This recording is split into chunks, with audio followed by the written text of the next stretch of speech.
वज़ीर आज़म शहबाज शरीफ ने कहा है कि अगर दहशतगर्दी के नासूर पर काबू ना पाया गया तो पाकिस्तान के वजूद को खतरा हो सकता है। आज हमने इन बेरहम दरिंदों से आवाम की जान छुड़ा ली। पाकिस्तान ऐसे किसी दूसरे हादसे का मुतहम्मिल नहीं हो सकता।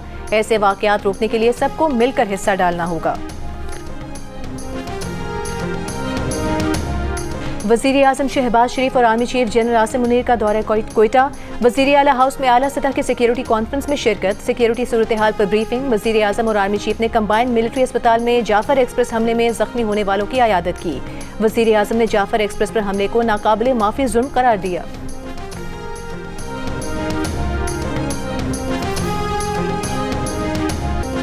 भारत पाकिस्तान में दहशतगर्दी के वाक़यात में मुलव्विस है। पाकिस्तान अपनी सरहदों के बाहर से प्लान की जाने वाली दहशतगर्दी का शिकार है। तर्जुमान दफ्तर खारिजा का कहना है कि जाफर एक्सप्रेस पर हमला भी बैरून मुल्क बेटी क़यादत ने करवाया। दहशतगर्द अफगानिस्तान में अपने साथियों से राबते में थे। अफगानिस्तान में दहशतगर्दों की महफूज पनागाहें हैं। पाकिस्तान बार बार अबूरी हुकूमत से मुतालिबा करता आया है कि BLA जैसे दहशतगर्द ग्रुपों को अपनी सरजमीन के इस्तेमाल से रोके। पाकिस्तान तोरखम सरहद को खुला रखना चाहता है। ये प्रोपेगेंडा है कि पाकिस्तान तोरखम सरहद को खुलने नहीं दे रहा। अफगानिस्तान की जानिब से पाकिस्तानी सरहद के अंदर चौकी बनाने की कोशिश की जा रही थी।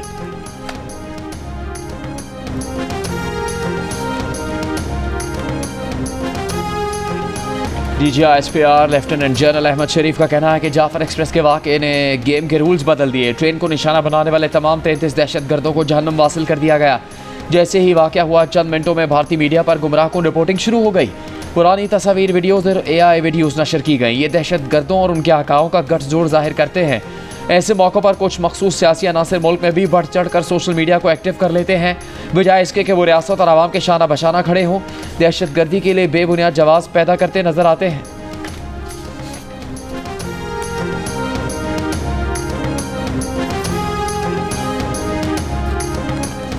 कम से कम आज ये तय कर दे कि जो तमाम सियासी जमातें इस हॉल में मौजूद हैं, हम एक दूसरे के बारे में जो भी समझे, हम ये मान लें कि ये हम सब का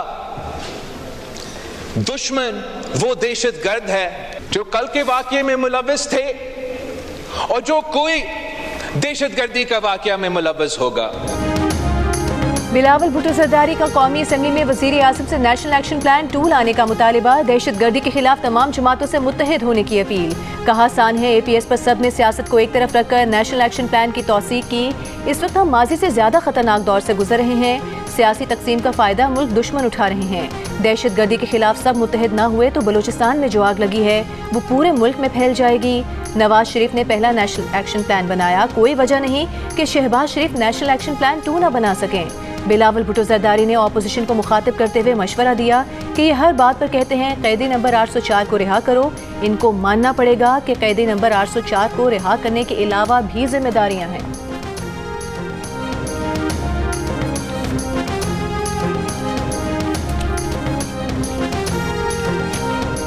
PTI के सोशल मीडिया ने जिस तरह इसको इंटरप्रेट किया है वो सारी कौम ने वो पढ़ा। फौज की कामयाबी के बजाय कहा गया कि ये दहशतगर्दों ने ये सारे बंदों को खुद छोड़ दिया। दहशतगर्दों के खिलाफ इनकारी हैं जंग लड़ने के लिए, इस्लामाबाद पे हमला करने के लिए हर वक्त तैयार हैं। इक्तदार की जंग लड़ सकते हैं जनाब स्पीकर, लेकिन मुल्क की सालमियत की जंग लड़ने से इनकारी हैं। एक शख्स के फर्देवाद की जिसके मतलब कहते हैं खान नहीं तो पाकिस्तान नहीं। जाफर एक्सप्रेस पर दहशतगर्दों के हमले के बाद PTI के सोशल मीडिया अकाउंट्स ने जो किया वो पूरी कौम ने देखा। ये शोहदा की तौहीन करते हैं, ये इक़्तिदार की जंग लड़ सकते हैं, मुल्क की सालमियत की नहीं। जिनकी पनीरी मार्शल लॉ में लगी वो हमें तारा देते हैं। वज़ीर दिफा ख्वाजा आसिफ की कौमी असम्बली में PTI पर इल्ज़ाम की बौछार। कहा ऑपोजिशन से दरख्वास्त है कि एक शख्स के इक़्तिदार की नहीं, मुल्क के बका की जंग लड़े। बलूचिस्तान में सरफराज बुगटी किसी अवाम के बगैर दहशतगर्दों के खिलाफ बयान देते हैं। ये दहशतगर्दों के खौफ से बयान तक नहीं देते। इन्होंने इस्लामाबाद पर 4 हमले किए। क्या दहशतगर्दों पर खैबर पख्तूनख्वा में कोई हमला किया गया?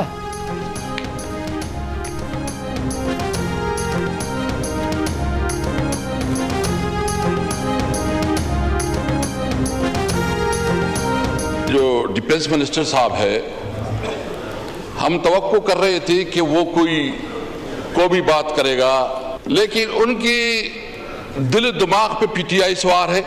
सोशल मीडिया सवार है।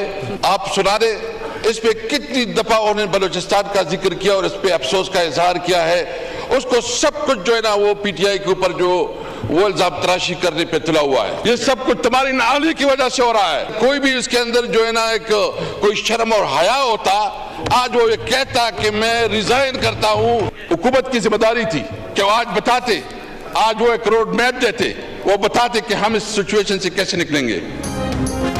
कोई शर्मो हया होती तो वजीर दिफा ख्वाजा आसिफ आज मुस्ताफी होने का ऐलान कर देते। पीटीआई रहनुमा असद कैसर का ख्वाजा आसिफ पर जवाबी वार, कहा तवक्को थी कि आज वजीर दिफा सानह बलूचिस्तान पर कौमी बात करेंगे, लेकिन उसके बरक्स हुआ। ख्वाजा आसिफ के दिलो दिमाग पर पीटीआई और सोशल मीडिया छाया हुआ है। वो बलूचिस्तान में अपनी नाअहली का मलबा पीटीआई पर डाल रहे हैं। तहरीक इंसाफ के सेक्रेटरी जनरल सलमान अकरम राजा ने कहा कि कुछ लोगों को पीटीआई का लिबादा पहनाकर उनसे ट्वीट्स करवाई जाती हैं। पीटीआई लाखों अकाउंट्स को कंट्रोल नहीं कर सकती। तहरीक इंसाफ से निकाले गए रुकने कौमी असम्बली शेर अफजल मरवत का खिताब हुकूमती अरकान को मुखातिब करके कहा, आप लोगों को फैज़ के ज़रिए जेलों में डलवाया गया। हमारी हुकूमत में आपको बंद किया और आपकी हुकूमत में हमें बंद कर रहे हैं। हम एक दूसरे के पीछे लगे रहते हैं। दहशत गर्दी के खिलाफ जंग तब जीती जा सकती है जब मुल्क में कानून की हुक्मरानी हो। सियासतदान सिर्फ इस बात पर खुश हैं कि वजीर बना दिया।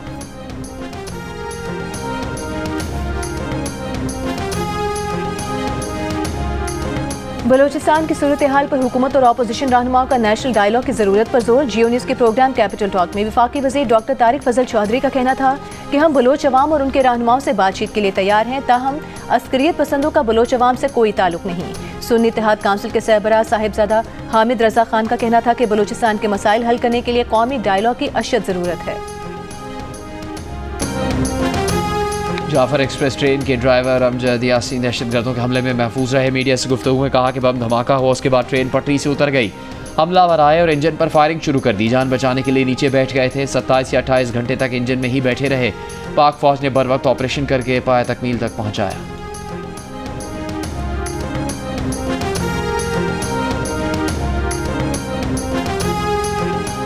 जनूबी वज़ीरिस्तान के इलाके जंडोला में पाक फौज की पोस्ट पर खारिजियों का हमला नाकाम बना दिया गया। सिक्योरिटी ज़राए के मुताबिक 8 से 9 दहशतगर्दों को हलाक कर दिया गया। एक खुदकुश हमलावर ने गाड़ी में बैठकर एफसी कैंप के करीब खुद को उड़ा दिया। विफाकी वज़ीर दाखिला मोहसिन नकवी का जंडोला में चेक पोस्ट पर दहशतगर्दों का हमला नाकाम बनाने पर सिक्योरिटी फोर्सेस को खैराज तहसीन।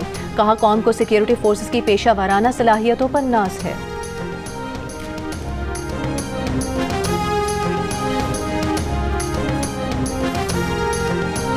पीटीआई रहनुमाओं की आज भी बानी से मुलाकात नहीं हो सकी। रहनुमा वापस लौट गए। जाते जाते सुप्रिटेंडेंट अडयाला जेल को खत लिख दिया। कहा, आप सियासी मुलाकातें ना करवा के मुसलसल तौहीन अदालत कर रहे हैं। आप बानी पीटीआई के बुनियादी हकूक से महरूम नहीं रख सकते।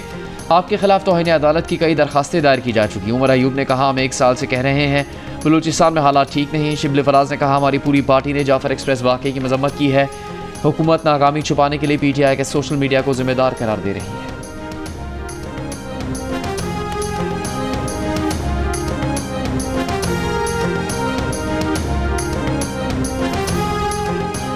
बलूचिस्तान और खैबर पख्तूनख्वा की सूरत हाल पर मुशावरत के लिए महमूद खान चकजई अख्तर मेंगलबानी पीटीआई से जेल में मुलाकात करेंगे। तर्जुमान मुत्तहिदा अपोजिशन अखुनजादा हुसैन यूसुफजई की तस्दीक।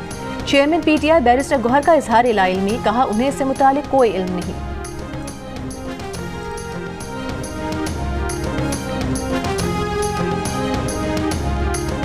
दरिया सिंध से 6 नहरें निकालने के खिलाफ वज़ीर आला सिंध की पेश करदा करारदाद मंजूर। मुराद अली शाह ने कहा, दरिया सिंध में 6 नहरों की तामीर गैर कानूनी है। सिंध को पानी की कमी का सामना है। सूबे के आईनी हकूक़ की खिलाफ वर्जी की जा रही है। ऐसे किसी मंसूबे को मंजूर नहीं करेंगे। दरियाओं के मालिक वो लोग हैं जो दरिया के साथ रहते हैं। ये ऐवान वफाकी हुकूमत से पानी के मामले पर तमाम स्टेक होल्डर्स से बातचीत और मुज़ाकरात का मुतालबा करता रहा है।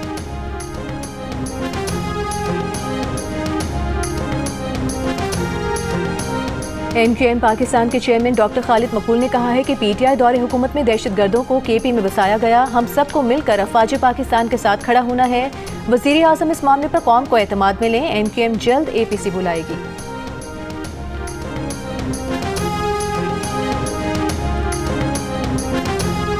वफाकी वज़ीर एहसन इकबाल ने कहा है कि इस वक्त सियासी नहीं बल्कि मुआशी और इक़्तिसादी ग्रैंड अलायंस की ज़रूरत है।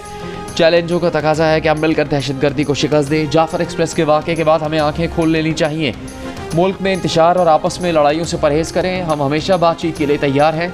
ऑपोजिशन जमातें पार्लियामेंट के अंदर अपना किरदार अदा करें। एक सवाल के जवाब में कहा कि मौलाना फजलुर रहमान पुराने दोस्त हैं, ना वो नाराज़ होंगे और ना उन्हें नाराज़ होने देंगे।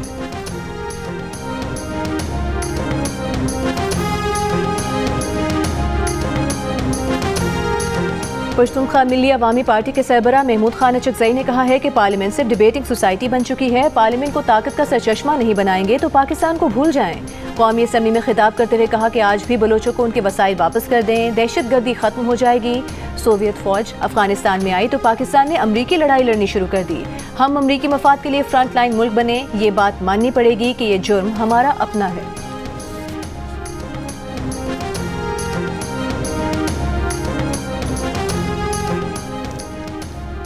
फौजी अदालतों में सिविलियंस के ट्रायल के हवाले से इंट्रा कोर्ट अपीलों पर सुप्रीम कोर्ट में समाअत। जस्टिस जमाल मंदुखेल ने रिमार्क्स दिए कि सवाल यह है क्या सिविलियंस का फौजी अदालतों में कोर्ट मार्शल 1973 के आइन के मुताबिक है? क्या ये कोर्ट मार्शल आर्टिकल 175 और आर्टिकल 10A के मुताबिक है? वजारत दिफा के वकील ख्वाजा हारिस ने कहा कि हमें पहले ये तय करना होगा कि चैलेंज शुदा फैसले में क्या खराबियाँ हैं। जस्टिस मुसरत हिलाली ने सवाल किया क्या फ़ौजी अदालतें आर्टिकल 175 के ज़मरे में आती हैं? क्या फ़ौजी अदालत भी आम अदालत के मायर की ही अदालत होती है? ख्वाजा हारिस ने कहा कि उनका अगला नुक्ता यही है। इस सवाल का जवाब देंगे, पहले आर्टिकल 8 पर मुतमईन कर लें। जस्टिस मुसरत हिलाली ने कहा कि पता नहीं ये कब मुतमईन होंगे। जस्टिस अमीनुद्दीन खान ने कहा आर्मी एक्ट की शेक 21D को कलअदम करार देने की हद तक फैसला दुरुस्त नहीं।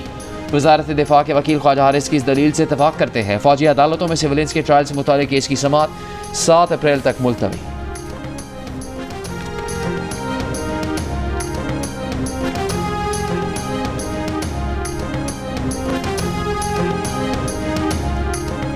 वज़ीर आज़म शहबाज शरीफ से उज़्बेकिस्तान के सफ़ीर की मुलाकात। दो तरफ़ा ताल्लुकात पर होने वाली पेशरफ़्त पर इत्मीनान का इजहार। दो तरफ़ा तिजारत $2 अरब तक बढ़ाने के लिए रोड मैप वज़ा करने की ज़रूरत पर जोर। उज़्बेक सफ़ीर ने कहा कि उज़्बेक सदर ताल्लुकात मजबूत बनाने और सियासी ताल्लुकात को इक़्तिसादी ताल्लुकात में तब्दील करने के लिए पुरअज़्म है।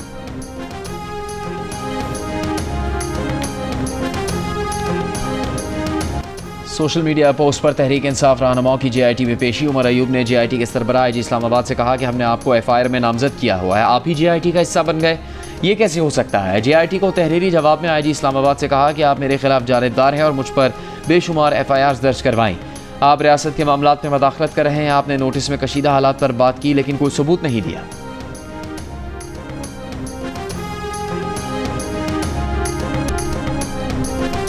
और जंडोला में सिक्योरिटी फोर्सेस की चौकी पर खवारिज का हमला नाकाम। ISPR का कहना है कि खवारिज ने बारूदी मवाद से भरी गाड़ी चौकी की दीवार से टकराई। बहादुर जवानों ने दिलेरी से मुकाबला किया। शदीद फायरिंग के तबादले में तमाम 10 खवारिज को चौकी की बैरूनी दीवार के बाहर हलाक कर दिया गया।